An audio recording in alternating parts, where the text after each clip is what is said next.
In just a moment, X-1. But first, some of the funniest situations you've ever witnessed occur every Wednesday night when the devilish imagination of MC Jack Bailey gets to work on NBC's Truth or Consequences. You won't believe it until you hear it, so listen in tomorrow.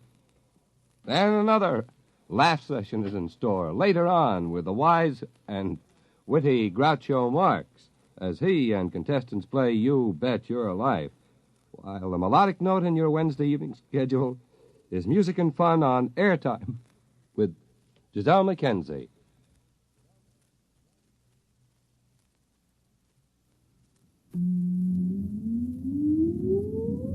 Countdown for blast off. X-5, 4, 3, 2, X-1, fire.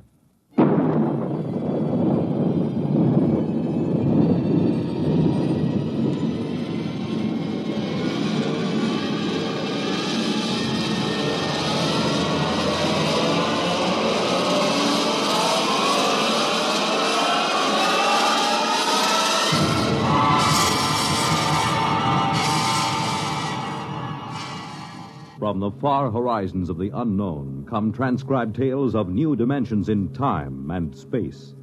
These are stories of the future, adventures in which you'll live in a million could-be years on 1,000 maybe worlds. The National Broadcasting Company, in cooperation with Galaxy Science Fiction Magazine, presents X-1.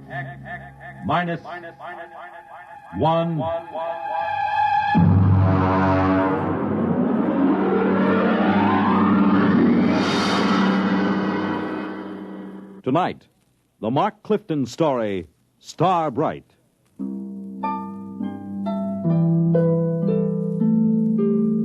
Well, it's finally happened. I've known it would for a long time now.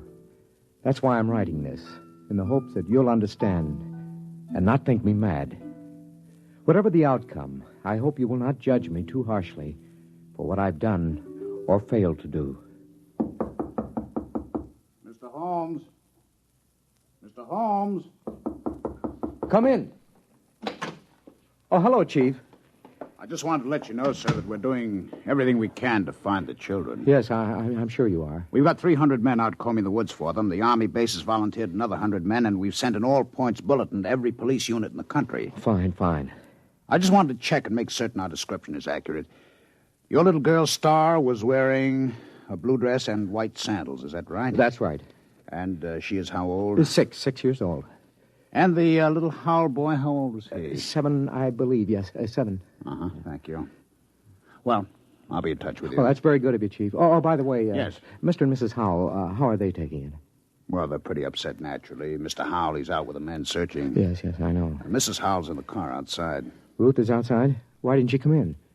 Well, she said she'd rather not. Oh, I see. Do you, Pete? Well, Mrs. Howell, I thought... I decided to come in. I'm not going to sit on my feelings any longer. Now, Mrs. Howell... Howell... No, I have to say this. Pete, Bill and I have been your neighbors for almost a year now. Our children have been almost inseparable. I know that. Then how can you just sit here writing letters when they may be lost somewhere or in trouble? Why aren't you out with Bill and the rest of them searching? I can't. Ruth, I know how you feel. Please try to understand. I intend to help find Bobby and Star, but I must do this first. Why? What's so important about Ruth, it? I'm sorry. Sorry? Then why don't you act like a man? You're inhuman. Please. I don't ever want to see you or speak to you again. Ever. Perhaps you won't. What was that, Mr. Holmes? Nothing. Chief, if you don't mind, I'd like to be alone for a moment. Okay, Mr. Holmes. I'll keep in touch.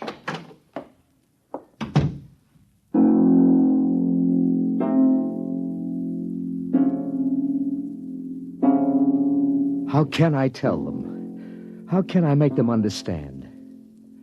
I write this to you because they must be made to understand somehow, but I have to begin at the beginning.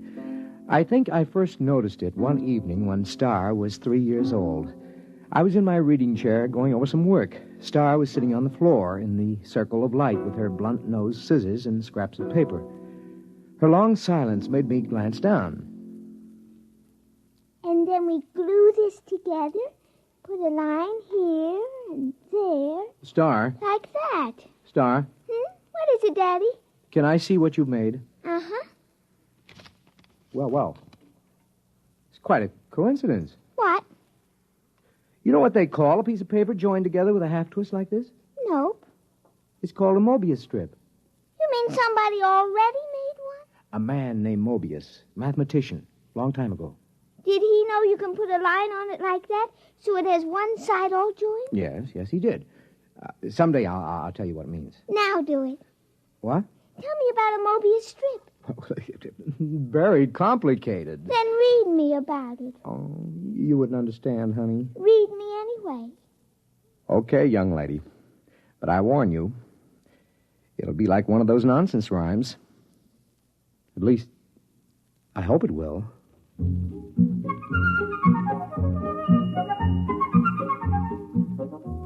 At 3 years, a child shouldn't have enough functioning intelligence to put together a Mobius strip. I'd known for some time now that Star was an exceptionally bright child. Just how bright, I had no idea. Not until I began to read to her from an advanced physics book, The Theory of the Mobius Strip. To the power of infinity. Now then, are you sufficiently mixed up, young lady? Daddy, you know what? What? You read too slow. You say a word, then I think a long time, then you say another word. Oh, I see. Just what would you have me do about it? Well, teach me to read. Then I can think as quick as I want. The word is quickly. It's an adverb. Oh, Daddy, really? You pick on such unimportant things. I want to learn to read. Okay. When would you like to begin? Right now, tonight.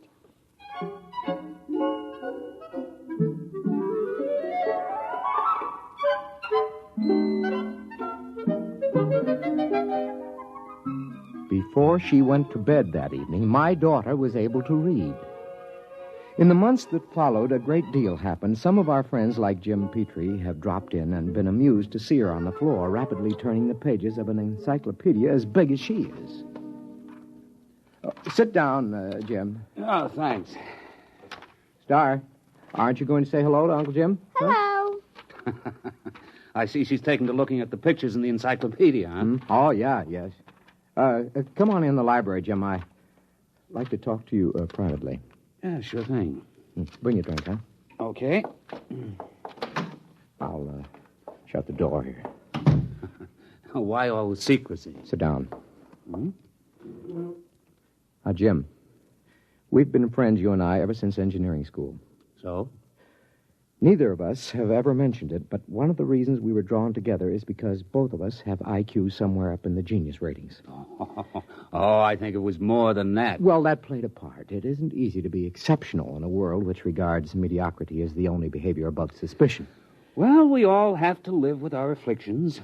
Yours and mine is a quick mind in a dull environment. What would you do, Jim, if you were a parent, as I am, whose wife had died, as Eleanor did, and you discovered that your only child was,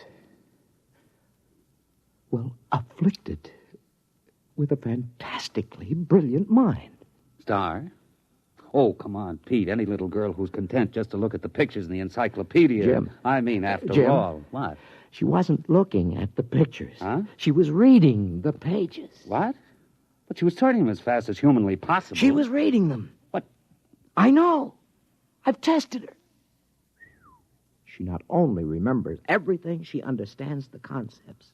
She even gets impatient with them. Well, have you measured her? Well, I've given her IQ tests, aptitude tests, reaction tables, all the paraphernalia for measuring something we know nothing about. And? Tests don't work. How do you mean? Well, either the tables are screwy or Star's beyond all measurement. Pete, are you sure you're not projecting this? I mean, isn't it possible that a few accidental... Daddy, Yes, honey. I got lonely. Okay, come on in. Uncle Jim, would you read me a story? Why don't you read your own story? Because I'm only 3, and 3-year-olds can't read. And so she had found the answer to her affliction by herself. Conformity.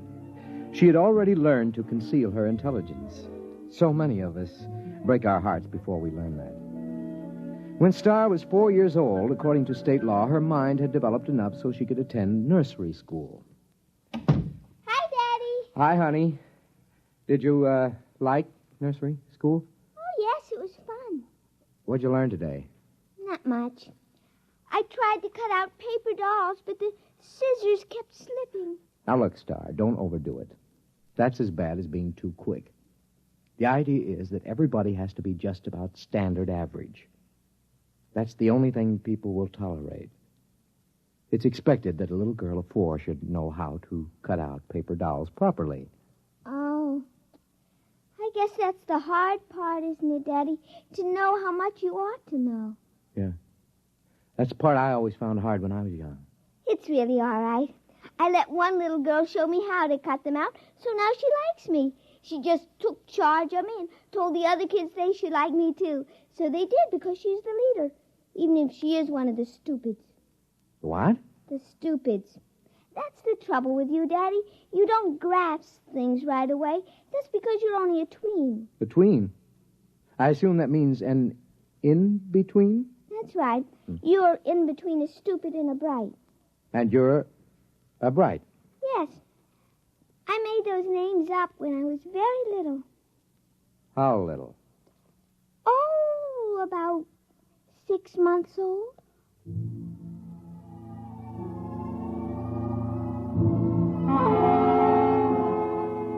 The thoughts began to whirl around in my head after that one. A small fear kept growing inside me. How profound was this little imp that was staring up at me? How much did she understand already?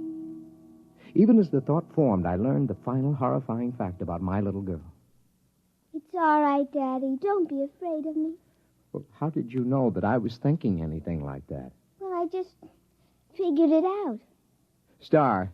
Yes, Daddy? Now, I want you to answer me honestly when I ask you this next question, will you? Yes. Star. Can you read people's minds? Are you a telepath? Well? Yes, Daddy. I thought so. You read my mind just now, didn't you? Yes. Now, I'd like to know something else. All right. Can you teach me to do it? You're already learning it, Daddy. The trouble is you're so slow you didn't even know you were learning. Oh, I see. Daddy? Yeah? You know what I wish? What do you wish? Well, nothing.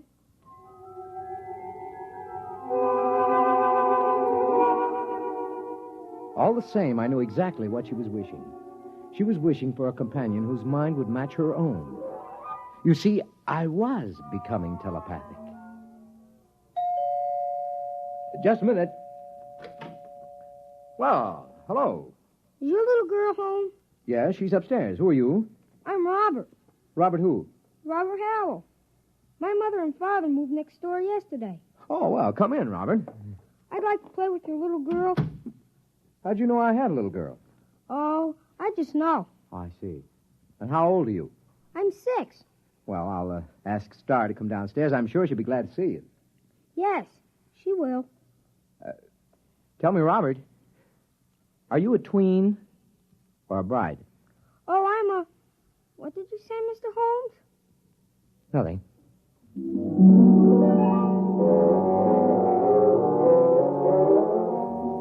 I didn't have to say it. I could read his thought. He was a bride, and it was no accident that he and his parents had moved next door. Somehow, Star had managed to make contact with him, and they had arranged the whole thing. A father is prepared to lose his daughter eventually, but not so soon, not so terribly soon. Coming. Oh, hello, Ruth. Something wrong? No, I was just looking for Bobby. I thought he was over here playing with Star. Well, I thought they were over at your place. I don't understand it. I've noticed that they've been disappearing for a couple of hours almost every afternoon. Well, I suppose they'll turn up again. They know better than to cross the street by themselves. They're too little for that. If they come here first, tell them to come over and have some milk and cookies. Yeah, I'll do that. Oh, by the way, this must belong to your Star. Oh, what's that? Oh, some sort of coin or medal or something. I found it out in the backyard after Star and Bobby were playing. It looks brand new. Let's have a look. Oh, is something wrong? Did you say you found this in your backyard? Yes. What is it? I don't know. Well, I've got to get back. Bill will be getting home for dinner soon, so see you later. Yes.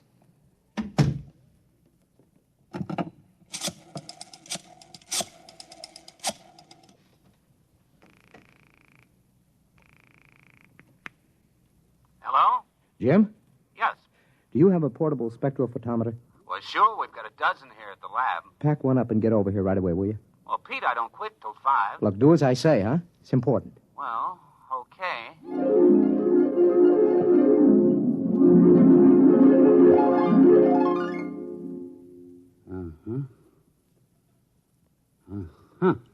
Well? Let me check the amount of radioactivity again. You've checked it 4 times. That's about it. Okay. What's your opinion of this coin? Well, first of all, let me say this. It's the real McCoy. And? Also, it doesn't exist. Makes sense. Look, Pete, that coin is pre-Egyptian. It's hand-cast. It's made out of one of the oldest bronze alloys, one that was lost 4,000 years ago. So it's 4,000 years old. It is and it isn't. What do you mean? Listen, Pete, old coins show wear. The edges get rounded with handling. The surface oxidizes. The molecular structure changes, crystallizes. Pete, this coin is authentic, and yet it's brand new. It might have been struck off yesterday. You realize, of course, that that's impossible. Where'd you get it, Pete? I don't know. I think the kid's got it. Star? Yes. How? I don't know. I'm almost afraid to think. Well, why not ask her? She isn't around. She and Robert are off playing somewhere. Well, do you know where? No, Oh, Jim, it's just too fantastic. It isn't possible. I haven't said a word. I know what you're thinking. As a matter of fact, I was thinking something fantastic. How did you guess? I just guessed. Jim, let's find those kids right now. Okay. Star! Robert! Let's try the playroom. Star? Robert? Not in here. Let's try back here. I hear something. What? Pete, it's coming from the room we were just in. That's impossible. There's no place they could have hidden. I'm going to open that door. Peekaboo, Uncle Jim. There they were, in the middle of the playroom, holding hands, a little shamefaced, a little defiant. Star, Robert, where have you been? Now, I know you weren't in this room a few seconds ago, and there are no windows you could get through. Well? It's nothing, Daddy. We just went a little ways. That is not answering me. Where did you go? You see, Star, we've found this coin. Come on. I shouldn't have to tell. You're both just tweens. Star, I'm still your daddy. Even brights have feelings about their parents. Now. I tried to ESP you, Daddy. Does she mean extrasensory perception? Yes. You just don't ESP good, Daddy. Robert does it very nicely. He can always find me when I hide. That's 'cause you don't have much imagination. I do, too. Yeah, but you always have to look at a book to ESP what's in it so you leave an ESP smudge. I just look at where you left the smudge, and I go to that place, and that time, and there you are. Oh, but that's cheating. It isn't. You just haven't got imagination. You can't teleport yourself to a place that hasn't been. I can, too. What about the moon people? They haven't been yet. Oh, Star, they have too. Not for your daddy, they haven't, but for the things from Arcturus. The moon people were about 10 million light years ago. Now, wait a minute, kids. Hold on. Jim, have you been listening to this? I think I heard it. Now, look, kids. You're either playing a big joke on us older folks, or you've actually figured out a way to travel to places in the past. Right? And in the future, too, Daddy. Star, could you tell us how you do it? It would be easier if I could ESP it to you. Well, just pretend we're stupids and tell us in words. Well, you remember the Mobius strip? I remember. She made it about a year ago, Jim. Well, you join the ends of a strip of paper with a half twist to make one surface. Then you take a sheet and give it a half twist so you can join the edges together all over. That's Klein's bottle. Oh, you know about that. Yes, we know that. Go on. Well, then you take a cube. You imagine a cube, and you twist it. Tesseract? Shh. Go on, Star. and you ESP the twisted cube all together the same way you did Klein's bottle. Now, if you do that big enough all around you so you're sort of folded into it, you can teleport yourself any place you want to go. And that's all there is to it. Jim, what do you think? I need another drink, Pete. A big one.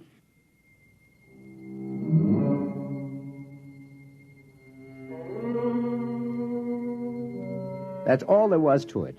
The line, the plane, the cube, those were Euclidean physics. The Mobius strip, the Klein bottle, the twisted cube, those were Einsteinian physics. Well, I was pretty advanced in both, but I'd have to do some heavy thinking to really grasp it. Meanwhile, the two little kids stood there staring at us. Star, Robert, can you tell us some of the places you've been? All over, Uncle Jim. The Romans and the Egyptians and places like that. Is that how you got the coin? Uh-huh, I found it. It wasn't stealing, was it, Daddy? I just found it in the dirt. We'll skip that for a minute. What about going to the future? There isn't any future, Mr. Holmes. What's that? It's kind of hard to explain. Even Star doesn't get it. Oh. But when she gets to be 6, like I am, she'll probably understand. Well, try to explain it to me. Well, it's all connected, just like the Mobius strip. If you go far enough, you'll get back to where it starts again. You start with the cavemen, then us men, then atomic men, the moon men, planet men, star men, and brights. Only somehow... What? The brights got off the strip. We haven't been able to find them any place in time. I'd sure like to know how they got off and where they are. Now, look, kids, this kind of thing can be dangerous. You might be eaten by a dinosaur or something. Oh, we just ESP ourselves right out of there. Well, anyway, I don't want you leaving this part of the time strip. Not again. Daddy. Now, I may be just a tween, but I'm your father. I always mind you, Daddy. Yeah? What about going off the block? But, Daddy, we didn't cross a single street. Nevertheless... Pete, think of what you're doing. Pictures, specimens, recordings, not only from the past, but from the future. Pete, I beg you. Jim, this is my daughter. But what a contribution. We could be ages ahead of ourselves. No. Star. Robert, I'd like your promise you won't leave present time again. Well? Okay. All right. Now run along. Robert's mother has some cookies and milk for you. Okay. See you later, Daddy. Meet you there. That was a moon man. Jim, I'm sorry. Well, I suppose if I had a daughter... Are you going to report this? And have everybody give me the horse laugh? I may be just a tween, Pete, but I'm not an utter fool. It took me almost 6 months to do it. I don't know how many times I visualized a cube and ESP'd it a half-twist and tried to seal the edges around me. And then once there was a flash, just for an instant. I was concentrating on Caesar's triumphant march into Rome. And for the briefest instant, there it was. I was standing on a roadway watching, and then it vanished. Hey. Hi, Daddy. What are you two characters plotting? Nothing, Daddy. Well, I'm going to my study for a while. Star, Yes, Daddy. you remember your promise about not leaving present time, don't you? Yes, Daddy. You going to keep it? Yes, Daddy. Okay. I'm holding you to it.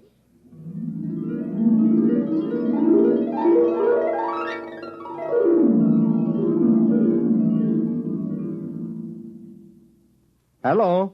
Hello, Pete, this is Ruth Howell. Yeah? Are the kids there? No? When did you see them last? What time is it? Oh, about 10 this morning, 6 or 7 hours ago. Why? Pete, I'm worried. What's up? Well, they were upstairs in Bobby's room. I was in the living room. Now, I could swear they didn't come downstairs, and yet, when I went up there, they were gone. That was over 5 hours ago. Ruth, are you sure they didn't come down? I was in that living room every moment. Pete, I'm Now, Ruth, don't get panicky. I'm coming right over. Just don't get panicky.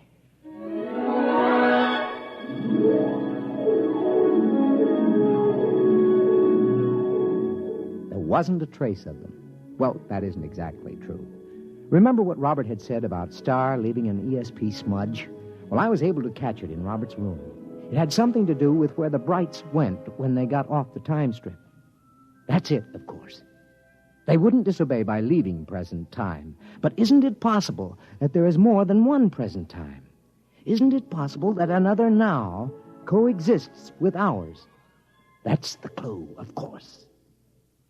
I'm going to call the police, Pete. I don't think it'll do any good. But we've got to find them. They'd have come back by now. Yes, if they could. What do you mean? Nothing. Well, what are you going to do? I'm going back to my study to think. To think? Aren't you going to look for them? I have to figure out where to look. Well, I'm not going to sit around doing nothing. I'm calling the police.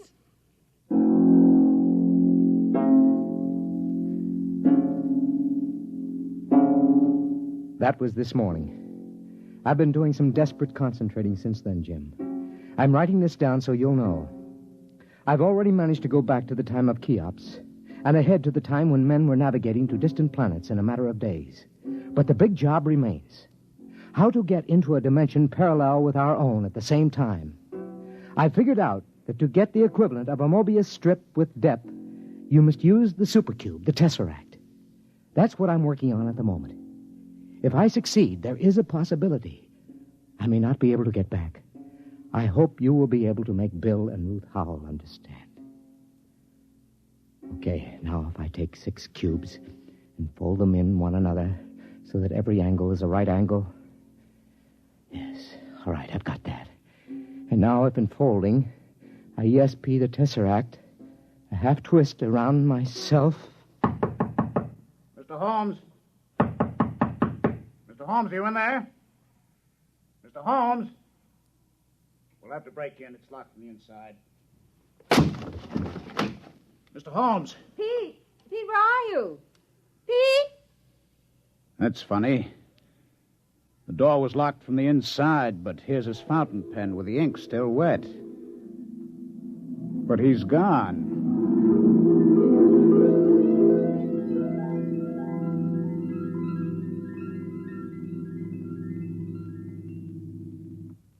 You have just heard X-1, presented by the National Broadcasting Company in cooperation with Galaxy Science Fiction Magazine, which this month features the final installment of Frederick Pohl's novel, Slave Ship, story of a world engaged in the wildest of all possible non-wars, where the order of the day was even wilder still. Spare every animal and throw the men to the wolves. Galaxy Magazine, on your newsstand today. Tonight, by transcription, X-1 has brought you Star Bright, a story from the pages of Galaxy written by Mark Clifton and adapted for radio by George Lefferts. Featured in the cast were Sarah Fussell, Lawson Zerby, Bill Quinn, Billy Harris, Ralph Bell, and Kate Wilkinson. Your announcer, Fred Collins. X-1 was directed by Daniel Sutter and is an NBC Radio Network production.